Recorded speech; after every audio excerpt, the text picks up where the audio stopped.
வணக்கம் சகோதர சகோதரிகளே. இன்னைக்கு நம்ம பார்க்க போகிற ஆலயம் கேரள மாநிலம் திருவனந்தபுரத்தில் இருக்கக்கூடிய வலியவெளி அப்படிங்கிற பகுதியில் இருக்கக்கூடிய புனித தோமையார் ஆலயம்தான். வாங்க பார்க்கலாம். கேரளா அப்படின்னு சொன்னாலே ஒரு அழகான ஒரு மாநிலம். அந்த அழகான மாநிலத்தில் அழகான ஆலயங்கள் நிறைய நம்ம பார்க்கலாம். அந்த வரிசையில் இப்போ நாம் பார்க்க போகிறது இந்த புனித தோமையார் ஆலயம்தான். அழகான ஒரு கடற்கரை பகுதியில் கடற்கரையில் அமைந்திருக்கக்கூடிய அற்புதமான ஒரு ஆலயம் தான் புனித தோமையார் ஆலயம். கேரளாவிற்குரிய பாரம்பரிய முறையில் ரொம்ப அழகாக கட்டப்பட்டிருக்கு இந்த ஆலயம். இந்த ஆலயத்தில் நிறைய விஷயங்கள் இருக்குது, வாங்க பார்க்கலாம். இந்த ஆலயத்திற்கு உள்ளே வந்த உடனே இந்த ஆலயத்தை பற்றிய வரலாற்று குறிப்புகள் கல்வெட்டாக அங்கே பதிக்க பெற்றிருந்ததை பார்த்தேன்.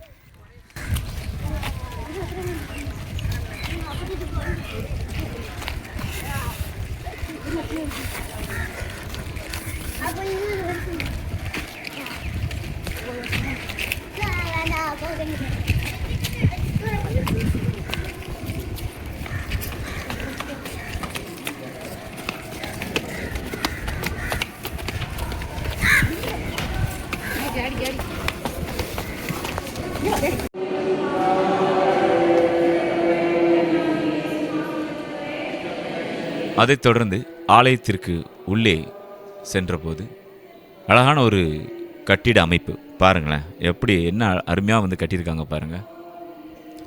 ஆலயத்திற்கு உள்ளே பாருங்களேன், பீட அமைப்பு ரொம்ப பிரமாதமாக பண்ணியிருந்தாங்க.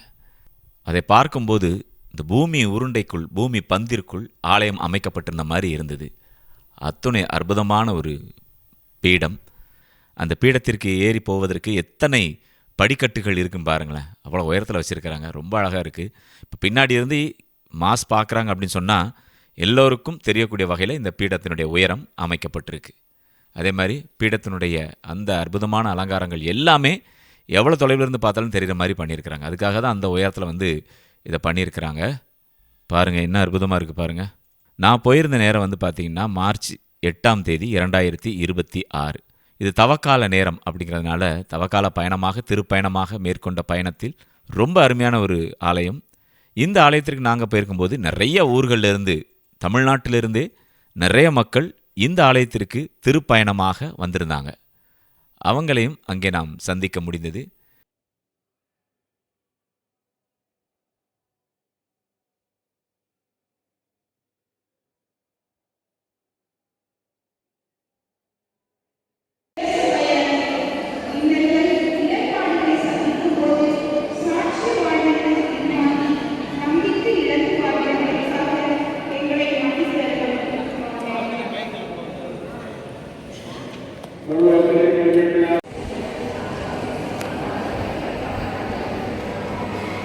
இந்த ஆலயத்தினுடைய சீலிங் டைப் பாருங்களேன், பாருங்கள்.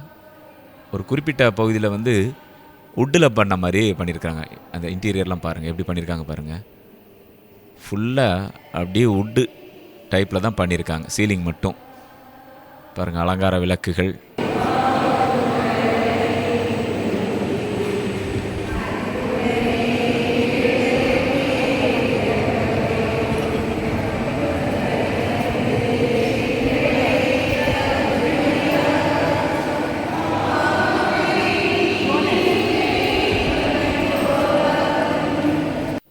பாருங்கள், இங்கே ஒரு அழகான ஒரு ஓவியம் வைக்கப்பட்டிருந்தது நண்பர்களே.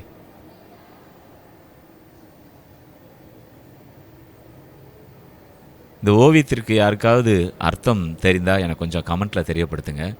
ஏன்னா அது எனக்கு புரியல. யார்கிட்டையாவது கேட்கலாம் பார்த்தா யாருக்குமே அங்கே இருந்த நபர்களுக்கு தெரியல அப்படின்னு தான் சொன்னாங்க. ஆலயத்தை சேர்ந்தவர்களிடம் கேட்டிருந்தால் ஒரு வேளை பதில் கிடச்சிருக்கும். நான் என்னுடன் வந்திருந்த மக்களிடம் கேட்டபோது தெரியலையே, புதுசாக இருக்குது இது பார்ப்பதற்கு அப்படின்னு சொல்லிட்டாங்க.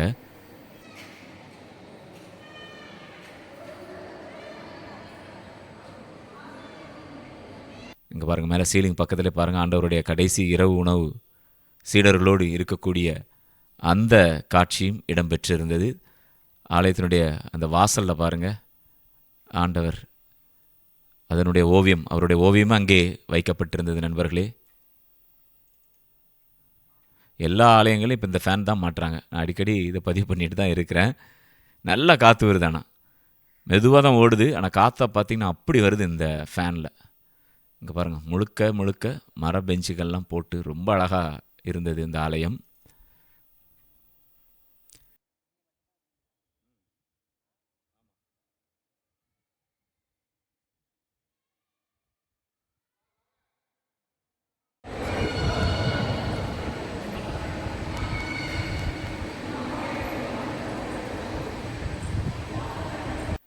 சிலுவை பாதை ஸ்தலங்கள்லாம் பார்த்தீங்களா, புகைப்படங்கள் மாதிரி ரெடி பண்ணி வச்சுருக்கிறாங்க.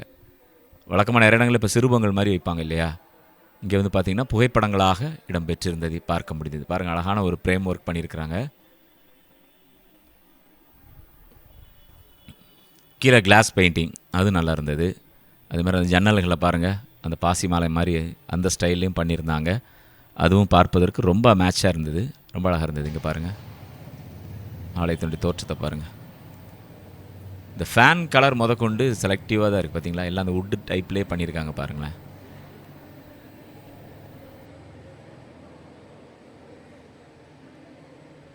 இங்கே பாருங்கள், தூத்துக்குடியிலேருந்து போன அந்த பக்தர்களுக்கு மதிய உணவு அங்கே வழங்கப்பட்டது. அதை எல்லோரும் சாப்பிட்டுட்டு அடுத்த ஆலயம் போகிறதுக்கு ரெடியாக இருக்கிறாங்க.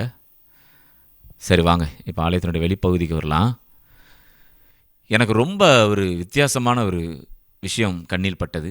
அது என்ன பார்த்திங்கன்னா, இந்த பங்கை சேர்ந்தவர்களுக்கான கல்லறை தோட்டம்.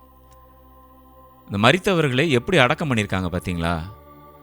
வழக்கமாக இந்த ஏரியாவில் இருக்கக்கூடிய அருட்தந்தையர்கள் இறந்தாங்க அப்படின்னு சொன்னால் அவங்கள அடக்கம் பண்ணுறதுக்கு இந்த மாதிரி பாக்ஸ் டைப்பில் வந்து குழி ரெடி பண்ணியிருப்பாங்க இல்லையா. நம்ம நிறைய இடங்களில் பார்த்துருக்கோம், 4-5 வச்சுருப்பாங்க, அப்படி தான் இருக்கும். இங்கே இறக்கக்கூடிய மக்களை அடக்கம் செய்வதற்கு எப்படி பண்ணியிருக்காங்க பாருங்கள், பாக்ஸ் டைப்பில் தான் இருக்குது எல்லாமே. எனக்கு அதுதான் ஒன்றும் இங்கே புரியவில்லை. இதில் எப்படி இதில் அடக்கம் பண்ணுவாங்க, அடுத்தடுத்து வர்றவங்கள எப்படி எடுத்து பண்ணுவாங்க, இல்லை ஒருவேளை நினைவு சின்னமாக இதை கட்டி வைத்துட்டு வேறு எங்கேயும் அடக்கம் பண்ணுவாங்களா அப்படின்னு தெரில. இதை பற்றி தெரிந்தவங்க யாராவது இருந்தீங்கன்னா கொஞ்சம் கமெண்ட்டில் வந்து அதை ஷேர் பண்ணுங்கள். ரொம்ப அழகான ஒரு ஆலயம், புனித தோமையார் ஆலயம். நீங்கள் இந்த பகுதிக்கு வந்தீங்கன்னா மறக்காமல் இந்த ஆலயத்தை பாருங்கள். திருவனந்தபுரத்தில் வலியவெளி அப்படிங்கிற பகுதியில் இருக்கக்கூடிய இந்த புனித தோமையார் ஆலயம் அற்புதமான கடற்கரையில் அமைந்திருக்கின்றது. நண்பர்களே, இந்த வீடியோ உங்களுக்கு பிடிச்சிருந்துச்சுன்னா மறக்காமல் லைக் பண்ணுங்கள், நிறைய பேருக்கு ஷேர் பண்ணுங்கள். இது வரைக்கும் நீங்கள் சப்ஸ்கிரைப் பண்ணாமல் இருந்தீங்கன்னா ப்ளீஸ் எனக்காக சப்ஸ்கிரைப் பண்ணி சப்போர்ட் பண்ணுங்கள். மீண்டும் மற்றும் ஒரு பதிவில் உங்களை சந்திக்கின்றேன். அதுவரை உங்களிடமிருந்து வணக்கம் கூறி விடைபெறுவது உங்கள் அன்புக்கு சொந்தமான உங்கள் அன்பு அறிவிப்பாளர் ஆர். ஜூட். வணக்கம் அன்புள்ளங்களே.